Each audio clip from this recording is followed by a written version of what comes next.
Ustedes saben, ¿no?, que la víscera más sensible, a decir de un viejo general, era el bolsillo, o es el bolsillo. Y ayer me parece que el ministro Guzmán dio en la tecla, lo voy a decir así, creo que dijo lo que queríamos escuchar, muchos y muchas, y que tiene que ver con una recuperación salarial, luego el despojo que implicó la primera pandemia, los 4 años de macrismo, y por supuesto la caída no recuperada en el tiempo de la pandemia. No lo dijo anoche solamente Guzmán, el gobierno lo viene planteando desde la campaña electoral. Entre los precios y los salarios, son los salarios los que tienen que actuar, como decía hoy bien Carlos a la mañana, Heller, como cebador de la economía. Si pensamos en la economía como un carburador, son los salarios los que tienen que ponerle el combustible a ese carburador para que el motor ande. Entonces, la necesidad de que los salarios se recuperen es una necesidad de trabajadores y de trabajadoras, de empleados y de empleadas, pero del conjunto de la economía, porque también lo necesita el pequeño y mediano empresario. Esos grandes empresarios que tienen sus empresas en la Argentina, que tienen a sus empleados y que han retenido la mayor cantidad de empleo en el marco de la crisis, y que a veces cuando se les dice pequeños y medianos pareciera no dársele la importancia que tienen en la economía, la importancia que tienen en la economía general. Pero el pequeño y mediano empresario también está esperando esa reactivación de la economía.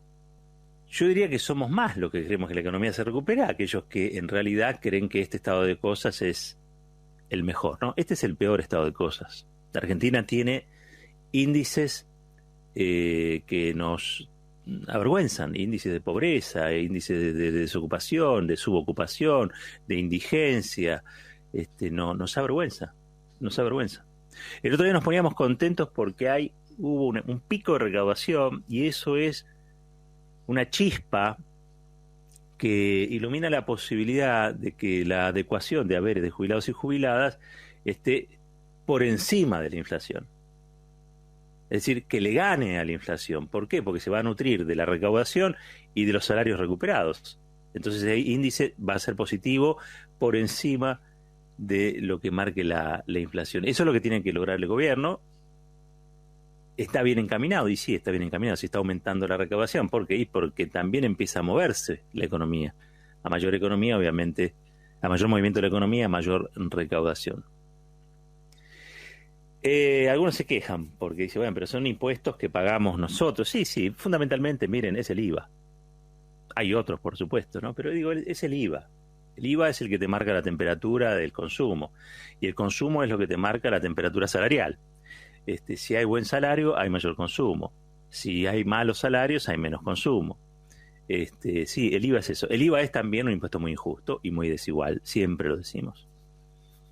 Pero sí, está claro que en el próximo mes o en los próximos 2 meses, y yo me animaría a decir un poquito más, digamos, en el mediano plazo, no va a haber cambios estructurales importantes en la República Argentina. Se está obrando con los instrumentos y con las herramientas que hay, y sobre la base de una discusión en la que hoy el gobierno se está proponiendo que haya un acuerdo donde los que ponen los precios y los que reclaman sus salarios puedan llegar medianamente a algunos puntos de equilibrio, a algunos puntos de contacto, ¿no? Hay una demanda contenida muy fuerte en el sentido del salario. Hay millones de personas asalariadas que quieren ver recuperado su poder adquisitivo. Por el otro lado, tenemos a los formadores de precios que dicen, yo no sé si quiero hacer otra cosa, no sé si quiero abrir mis números, yo creo que estos son los números que corresponden que yo ponga. Hay libertad de mercado en la Argentina y quiero vender mi producto al precio que se me antoja. Hay un desequilibrio ahí, donde el Estado obviamente tiene que actuar. Ahora, si ustedes me preguntan a mí, yo estoy preocupadísimo por lo que pasa con los productos de la canasta familiar, los básicos, productos alimenticios, productos frescos. Realmente preocupado, porque allí parece que en el 2020 hemos encontrado los mayores picos de aumentos. Por ejemplo, La canasta góndola, dice, el aumento promedio, estoy leyendo datos del INDEC procesados por Desarrollo Productivo, por el Ministerio de Culfas, dice el 22,8% de lo que se llama canasta góndola es el aumento promedio que tuvieron el año pasado los precios que están controlados por el gobierno según datos del INDEC, procesados, les decía, por el Ministerio. O sea, los que están dentro del marco de los precios que están controlados aumentaron un 22,8%, es decir, casi 10 puntos o quizá un poco más, por debajo de lo que fue la inflación. Por debajo de lo que fue la inflación.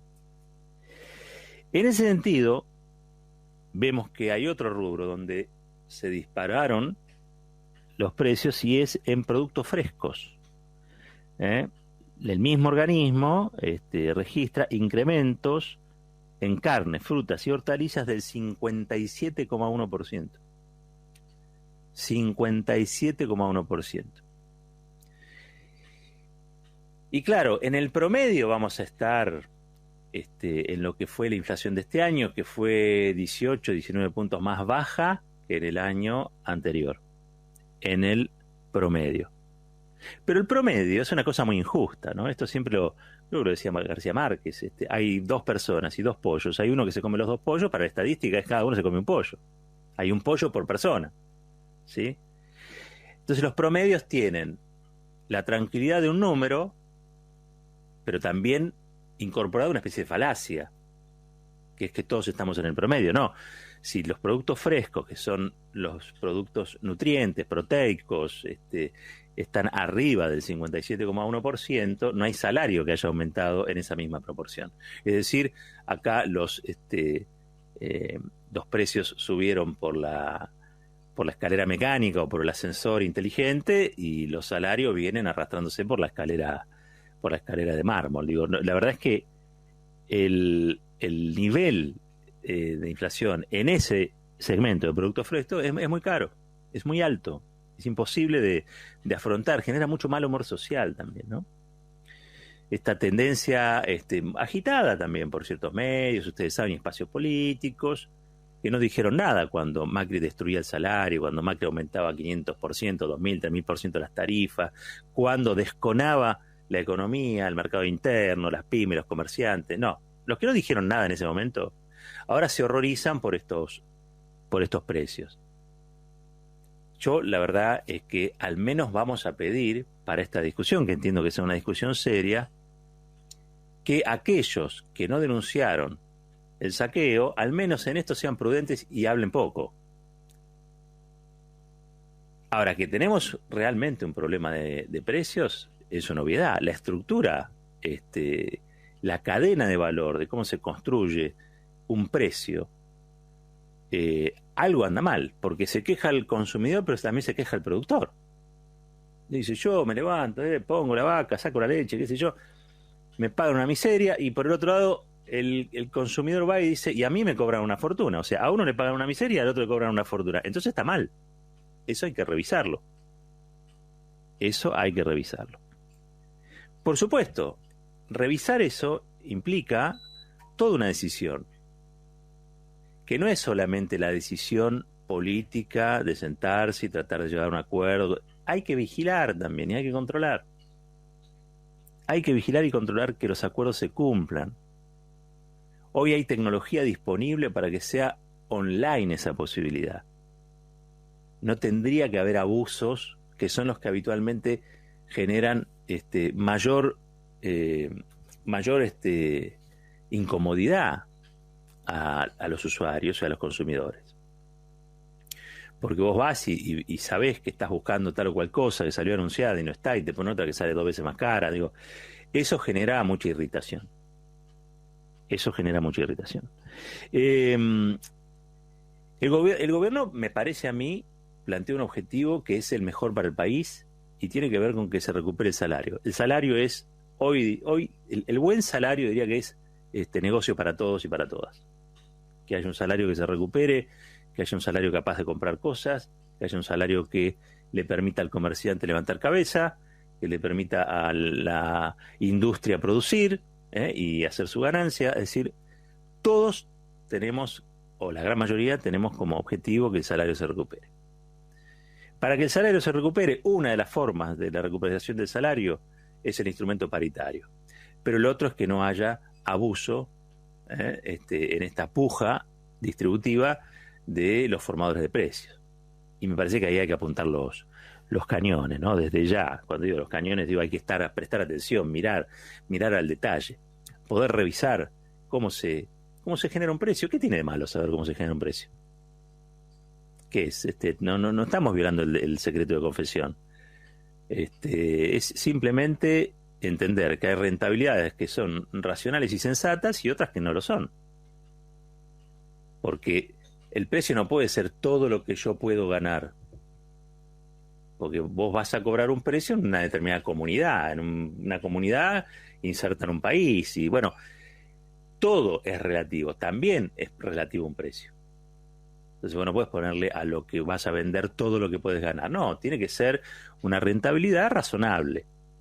Que no le rompa la cabeza a tu vecino, a tu vecina, porque si no te vas a quedar vos sin negocio, el otro se queda sin salario. Digo, esto que parece tan básico es la discusión que se da también en el marco más general.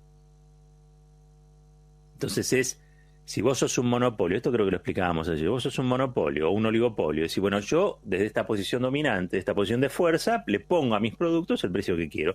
Si vamos a ver, es el caso chiquitito que tenemos con... Caso chiquitito. Nada que ver. Es Clarín desconociendo el DNU con fuerza de ley. Ojo, DNU con fuerza de ley. Porque ya fue aprobado por el Congreso de la Nación, no es un DNU a lo Macri, sino que es un DNU ya aprobado con fuerza de ley por el Congreso de la Nación, que declara bienes públicos esenciales a las telecomunicaciones y habilita al ENACOM a regular las tarifas. ¿Por qué? Y porque la conectividad se volvió un bien estratégico en el marco de la pandemia. Entonces no pueden poner cualquier precio. Tienen que poner un precio con el que ganen plata, pero que a su vez no asfixien a los demás. Que permitan que los otros puedan estudiar, para eso se necesita la conectividad, hacer comercio, para eso se necesita la conectividad, seguir estudiando, para eso se necesita la conectividad. O sea, se ha vuelto esencial. Yo entiendo que por un lado estamos en Chubut haciendo una huelga por el agua, porque se da esa paradoja, ¿no? La hipertecnología y por el otro lado tratando de defender el medio ambiente. Pero así yo me atrevería a decir que la conectividad hoy, los datos, esa autopista por donde viajan los datos, hoy es un bien público esencial. No es que me atrevo a decirlo, en realidad lo dice el decreto, pero digo, nunca las palabras se ajustaron tanto a la realidad de los hechos o de las cosas. Debe ser un bien público, porque las usa la sociedad en su conjunto, y es esencial porque la actividad de la sociedad está basada o descansa en esas conectividades. Por lo tanto, el precio que se cobre, tiene que ser un precio razonado. Yo no puedo tener una autopista, entonces soy el del peaje, estoy con una pistola y con 25 matones, y según el que viene le cobro por la cara, o digo, no, el que quiere pasar por acá tiene que pagar esto. Y viene uno y dice, pero yo para pagarte ese peaje tengo que vender la mitad del camión. Y bueno, te dice el del peaje, vende la mitad del camión, pero entonces me quedo sin camión, no voy a necesitar tu peaje. Eso, que es irracional, es lo que hace un monopolio en la economía. Ese matonaje. Es un matonaje que termina destruyendo a la competencia, es decir, a los demás, a otros que podrían lidiar en materia de precios, y también al consumidor. Porque a fin de cuentas el proceso es ese. Entonces, cuando uno habla de costo razonable, quiere decir el costo que se pueda pagar y el costo que le permita al otro ganar plata. Ese es un precio razonable. No le estás diciendo, no, y ahora más, ni uno le está diciendo al otro, y ahora vas a tener que trabajar a pérdida, ni el otro le puede decir al que viene a pagar ese precio, te lo voy a poner tan alto que no lo puedas pagar, porque termina siendo mal negocio para todos y para todas. Así que bueno, esa discusión es la que se va a estar dando. Yo trato de hacerlo lo más llano posible, pero es la que se va dando en otros niveles y en estas mesas que va a convocar el gobierno. Para terminar, una cosita. Sobre la filosofía del pacto social se habla mucho. En realidad hay que revisitar la historia. Lo hicimos el otro día, contando quién era Helbar, qué era la Confederación General Económica de entonces, qué papel había jugado la CGT, qué cosas se habían acordado, a qué se habían comprometido, qué cosas se habían obtenido, una rebaja sustancial de la inflación, una recuperación del salario, del poder adquisitivo, un crecimiento, o sea, virtuoso por donde lo quieras ver, en el marco de un año. Después se muere Perón, ya sabemos lo que pasó. Después vino Isabel, de la que vamos a estar hablando en un ratito. Pero digo, hoy, si vos tenés que armar esa mesa, antes tenías 2, 3 actores, hoy esa mesa debe tener como 24. Porque ya no es la CGT que maneja todo, ¿no? Es la CGT con todas sus corrientes internas, más otras centrales de trabajadores que también quieren formar parte de esa discusión. Trabajadores informales, nucleados en la economía popular, que también tienen que formar parte de esa discusión. La UIA, que es la Unión Industrial Argentina, pero también las distintas cámaras, la EA, los bancos, todo lo que representan al capital, todos se tienen que estar sentando a esa mesa. Hoy sería, casi te diría, una mesa multitudinaria. ¿Por qué? Y por el grado de fragmentación que hay. Y por las representaciones atomizadas. Hoy la CGT, yo digo la CGT representa a todos los trabajadores argentinos, no, representa una gran parte de los trabajadores conveniados, es decir, en blanco. Pero todos sabemos que la mitad de la economía se maneja en negro, con lo cual, en negro o en la informalidad, para ser más exactos, con lo cual vas a tener que sentar a la UTE, por la CT, por lo que sea, ahí también. ¿Y la CTA? ¿Por qué no va a estar la CTA? Los docentes, el gremio docente, ¿dónde está? En la CTA. Y hay un montón de sindicatos que están dentro de la CTA, con lo cual también tienen que formar parte de la mesa. Y por el otro lado del capital también ocurre lo mismo. Esa fragmentación tiene que estar representada. Ahora, es dificilísimo. Yo, mi último aporte en esa que voy a hacer es, hay que generar el clima para que ese pacto o ese Consejo Económico y Social funcione. El clima productivo, el clima, yo diría, espiritual para que eso ande. Porque va más allá del paraguas político. Es que cada uno de esos actores que va ahí tenga una mínima intención de acordar. Una mínima intención de acordar en algo. Me parece un puntapié fabuloso, lo tengo que decir, lo saludo y lo celebro, que el ministro de Economía, Martín Guzmán, haya dicho que los salarios tienen que ganarle a la inflación. Un muy buen punto de partida para un pacto social. 21 minutos pasaron de las 10 de la mañana.